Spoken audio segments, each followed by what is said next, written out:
ये फ़ोटो आप देख रहे हैं अनिल उर्फ अंकित का, जो उत्तर प्रदेश पुलिस का फर्जी एनकाउंटर का मुठभेड़ का शिकार हो गया है। जी हाँ, हम बात कर रहे हैं सुर्खियां बटोरने वाली माहिर उत्तर प्रदेश पुलिस के फर्जी एनकाउंटर की। यूपी पुलिस की फर्जी एनकाउंटर वाली दरिंदगी ने एक बार फिर एक गरीब के परिवार का एकलीवाला छीन लिया। जी हाँ, आप जो देख रहे हैं ये फोटो है 19 साल का अनिल उर्फ अंकित का, जो रोशनपुरा नजफगढ़ दिल्ली का रहने वाला है, जिसे दिल्ली जयपुर नेशनल हाईवे 8 पर मथुरा की यूपी पुलिस ने मुठभेड़ दिखाकर फिल्मी अंदाज में एनकाउंटर करके जान से मार दिया। परिवार में अकेला कमाने वाला अंकित था। उसके घर में अब अकेली विधवा माँ, कोई कमाने वाला नहीं है। एक विधवा बहन जो अपनी माँ के पास ही रहती है और 3 बेटियां हैं, जो एक बिना शादीशुदा है और 2 शादीशुदा हैं। घर में अब मुसीबत का पहाड़ टूट चुका है। आप देख सकते हैं किस तरह गमगीन परिवार अपना दर्द लेके बैठा है। ये परिवार अब न्याय की गुहार लगाते हुए न्यायालय के दरबार में पहुंचा है और योगी सरकार से सख्त कार्रवाई की मांग करके मुआवजे के लिए भी मांग कर रहा है। आइए बात करते हैं क्या कहना है परिवार का।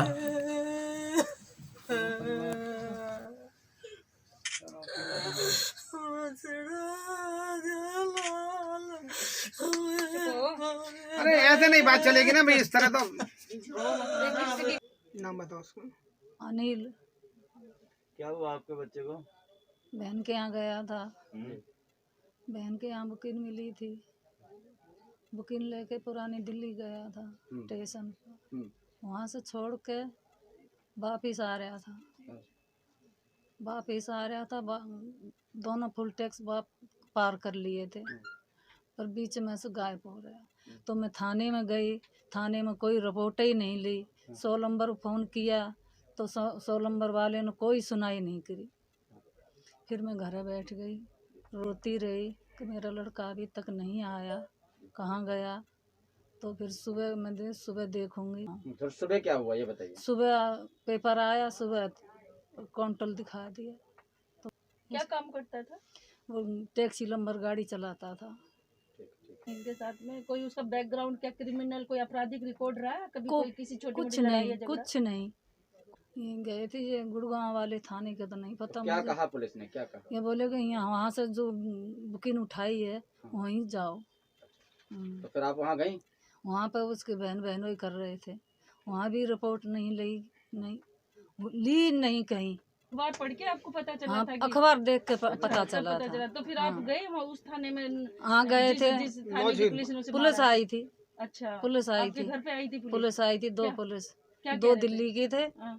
और 2 वहाँ के थे, मथुरा के। क्या कहा? वो बोले कि अपनी बॉडी ले आओ। मैंने सब ये क्या कर दिया? तो बोले वहीं पर लेके आ जाना अपना आधार कार्ड और आप आ जाना, बॉडी ले आना। जब गए बॉडी मिली थी।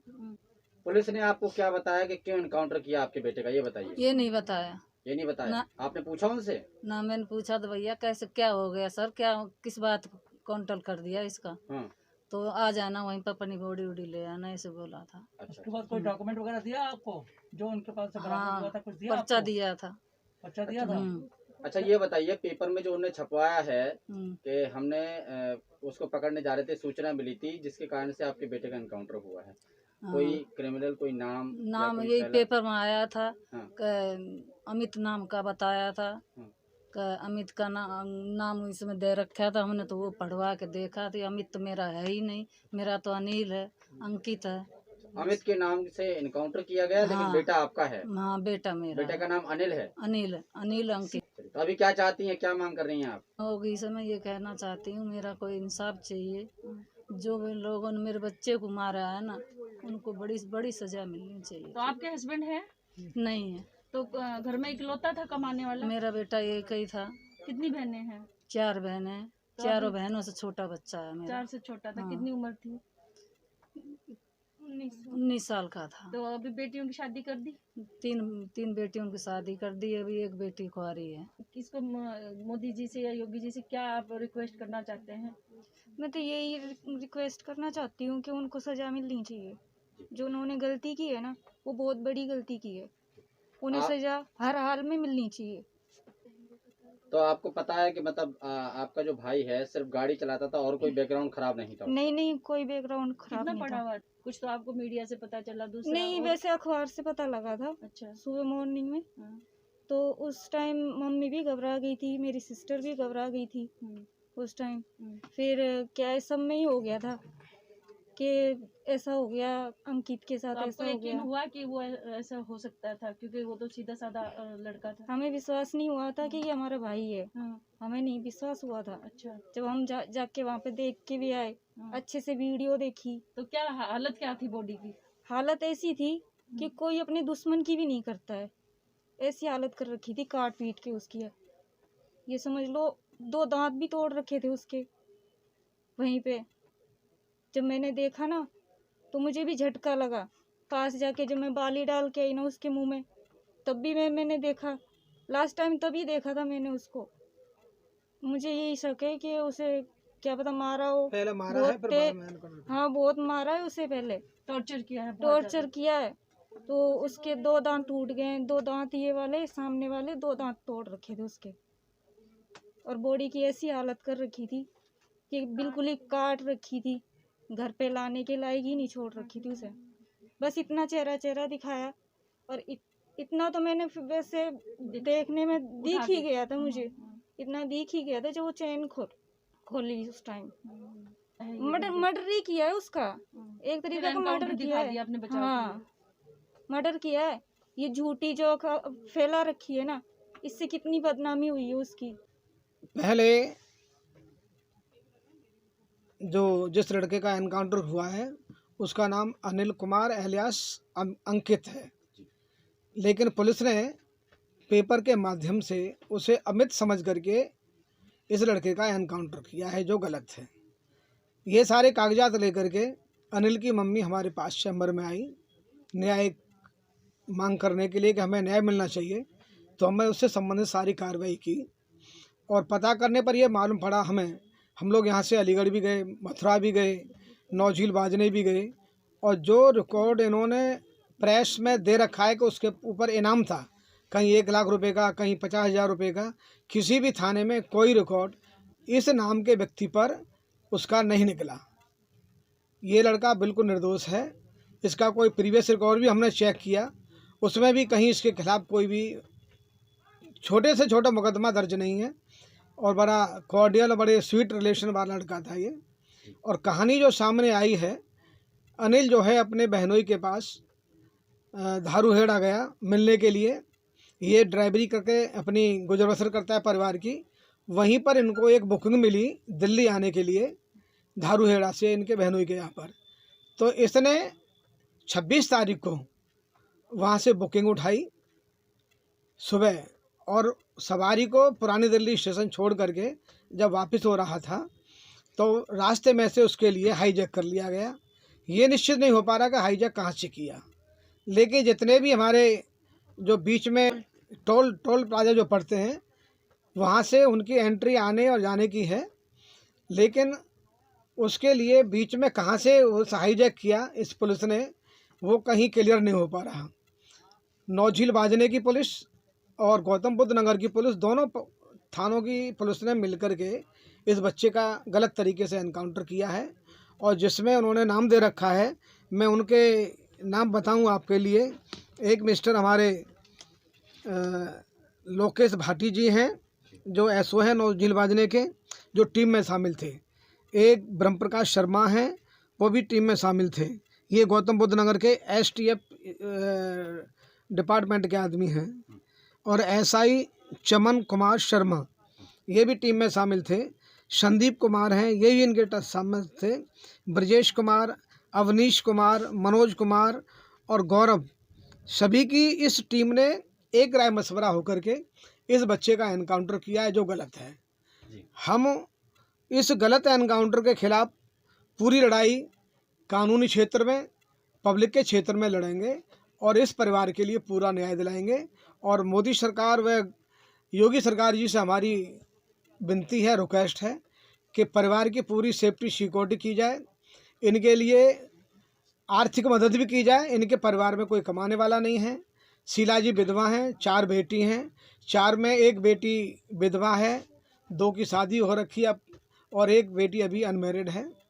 और जो अपराध करने वाले सरकारी अफसरान हैं जितने भी, उनको अतिशीघ्र सस्पेंड किया जाए, उनको उनके पदभार से हटाया जाए और इसकी निष्पक्ष जांच कराने के लिए हमारे केस के लिए विजिलेंस के माध्यम से या क्राइम के माध्यम से सेपरेट इंक्वायरी कमीशन बैठा करके, और उम्मीद करते हैं कि न्यायिक कमीशन बैठा करके जांच की जाए। हम इस न्यायिक कमीशन की जांच की मांग करते हैं। वकील साहब, जिस तरीके से अमर उजाला पेपर में उनने खबर छपवाई है और उनके बेटे का नाम आतंकवादी के तरीके से जोड़ दिया है, उसमें से ये बताया गया कि 3 बज के चले गए और इनका इनकाउंटर हो गया है, क्या है? थोड़ा सा आपने पढ़ा है? ये इसमें जो फैब्रिकेटेड कहानी है, ये सही कहानी नहीं है। गाड़ी में लड़का अकेला था जो सवारी को छोड़ कर आ रहा था, लेकिन पुलिस वाले इसको एक गैंग का रूप दे करके इन 2-3 मेंबरों को इन्होंने इसमें जोड़ दिया है। वो अकेला था गाड़ी में और कोई दूसरा व्यक्ति नहीं था। इन्होंने जानबूझ करके इस बच्चे का एनकाउंटर किया है। अमित के भोरे में किया है। इनके पास रिकॉर्ड था अमित के नाम से, तो अमित का कहीं पर भी ना उसके बाप का नाम है, नहीं उसका कोई एड्रेस है, उसका भी कोई क्रिमिनल रिकॉर्ड हमारे इन जो थाने हैं, अलीगढ़ का क्रिमिनल रिकॉर्ड डिस्ट्रिक्ट का हमने देखा है, मथुरा का भी देखा है, नौझील बाजने के थाने का भी देखा है। यहाँ पर कोई भी क्रिमिनल रिकॉर्ड इस नाम से, हमारे बच्चे के नाम से, अनिल कुमार एलियास अमित के नाम से नहीं है और ना ही अमित के नाम से है। कोई रिकॉर्ड इनके वहाँ पर नहीं है, लेकिन इन्होंने एनकाउंटर गलत किया है। जी, जिसका एनकाउंटर हुआ है उसका नाम अनिल है, उसका नाम अनिल एलियास अंकित। पेपर में जो खबर छपी है वो अमित के नाम से, अमित के नाम से, अमित के सारे डॉक्यूमेंट वहाँ पे। अगर वो कोई जो अमित है वो कोई क्रिमिनल है और ये बच्चा क्रिमिनल नहीं है, तो उनने पेपरों में क्लियरली सारे डॉक्यूमेंट कैसे दिखाए? कहीं ना कहीं किस नजर से आप इसको देखते हैं? क्या पुलिस प्रशासन के पास सारी चीजें? ये पेपर जो है सब जो दिए हैं इसके साथ, ये पेपर गाड़ी में ऑलरेडी थे बच्चे के पास, क्योंकि गाड़ी जो ड्राइव करता है बच्चा तो गाड़ी के सारे कागज साथ लेके जाता है, अपना भी आईडी प्रूफ ले करके जाता है। तो इनके पेपरों को फोटोस्टेट करा करके जो अनिल एलियास अंकित के नाम से हैं, इस फाइल के साथ इन्होंने लगा रखे हैं। और अमित का इन्होंने कोई भी उसमें फर्दर जो इन्वेस्टिगेशन में मिलता है, उसके बाप का नाम या उसका गाँव का एड्रेस वगैरह कहीं पर भी कुछ मेंशन नहीं है जिससे कि उसको डायग्नोज किया जा सके। इस प्रक्रिया में मैं ये कहना चाहूँगा कि पुलिस ने अपने को बचाने के लिए हमारे बच्चे का नाम अनिल एलियास अंकित का इस अमित के नाम जोड़ दिया है, साथ जोड़ दिया है। अमित से हमारा कोई परिचय नहीं है, ना ही अनिल के परिवार का कोई परिचय है। उसको ये लोग जानते भी नहीं हैं, क्योंकि ना बच्चा क्रिमिनल था, ना पहले कोई क्रिमिनल रिकॉर्ड उसका है। ये फैब्रिकेटेड है, सारा का सारा प्रोजेक्टेड मामला है। पुलिस ने किस गलतफहमी में आकर के या अमित के बदले अंकित का ये एनकाउंटर इन्होंने दिखा दिया है, जो इनकी एक सोच समझी साजिश भी हो सकती है या इनकी एक भूल भी हो सकती है। अच्छा वकील साहब, एक बात इसमें सामने, उनकी सिस्टर ने ये बताया है कि पहले उसको मारा है, इस तरीके से मारा है कि सिस्टर ने बताया कि हमें कटी फटी बॉडी मिली थी बच्चे की, उसके बाद इनकाउंटर किया है। ये लोग इनकाउंटर दिखा रहे हैं, लेकिन परिवार को जो शव मिला है वो कटा फटा है। इसके विषय में मेरा कहना है, इनके बयान को देखते हुए, कि पुलिस वालों का जो रवैया रहा है, खासकर यूपी पुलिस का, कि वो पहले किसी भी व्यक्ति को पकड़ते हैं मारने की नीयत से, तो पहले उसे मारते हैं, बहुत बुरी तरह ऐसा मार लेते हैं कि वो बिल्कुल अधमरा हो जाए, उसके बाद उसका एनकाउंटर दिखाते हैं। तो इसी प्रक्रिया को इस केस में इन्होंने अडॉप्ट किया है। और चाहे मुखबिर के कहने से, चाहे इस टीम में हो सकता है कि कोई किसी की एनिमिटी हो, उसका बदला लेने की नीयत से इन्होंने इसका एनकाउंटर दिखाया है। लेकिन हमारी जानकारी में हमारी दुश्मनी किसी से भी नहीं है। मुखी साहब, ये तो एक साधारण परिवार है, गरीब परिवार है। एक बच्चा अपनी गाड़ी चला के परिवार का भरण पोषण करता था, लेकिन पुलिस का कहना है कि इनके पास जो रिकवरी हुई है वो बड़े ज़बरदस्त हथियारों की जो है, बड़े खतरनाक हथियारों की रिकवरी हुई है, वो दिखाया गया है। वो हथियार कहाँ से आ गए पुलिस वालों के पास, ये इसके बारे में कुछ आपको जानकारी? दूसरा सवाल मेरा भी है, क्योंकि दिल्ली के अंदर एंट्री हुई है गाड़ी की, जब उन्होंने सवारी को पुरानी रेलवे स्टेशन जोड़ा, यहाँ तो चेकिंग होती है, तो कोई हथियार लेके कैसे चल सकता है? देखो, इस विषय में मेरा कहना यह है कि जब गाड़ी कॉमर्शियल है और यहाँ से धारूड़ा से लेकर दिल्ली के बीच में 2 टोल प्लाजा पड़ते हैं। अगर हथियार होते तो पहले ही टोल प्लाजा पर पकड़े जाते, फिर दूसरे पर पकड़े जाते, और फिर पुरानी दिल्ली आने पर तो यहाँ पर सघन तलाशी होती है, यहाँ पर भी पकड़े जाते हैं। लेकिन ऐसा कुछ भी नहीं था। ये सब प्रोजेक्टेड है, पुलिस की प्लानिंग है। पुलिस ने जानबूझ के कि ये बड़े बदमाश हैं और इन्होंने गोली चलाई और ये जो कहानी बनाई है ये सारी जो मनगढ़ंत है, झूठी कहानी है। ऐसा कुछ भी नहीं है। उस बच्चे को तो ये तमंचा या रिवॉल्वर वगैरह चलानी भी नहीं आती थी। वो तो मुश्किल से 19 साल का होगा।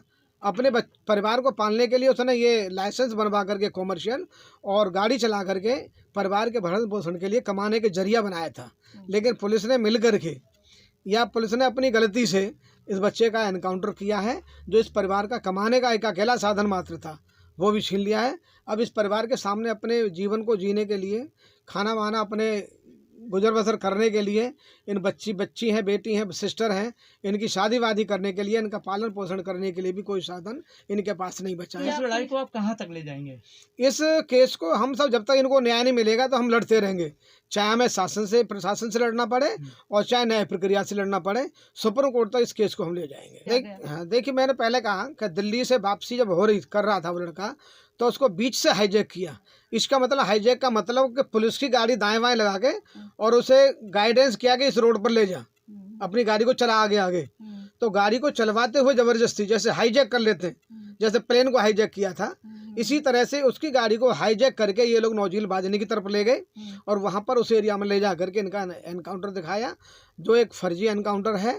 इस बच्चे का मर्डर किया इन सभी पदाधिकारियों ने मिल करके, और इनके खिलाफ शीघ्र सख्त से सख्त कार्रवाई होनी चाहिए।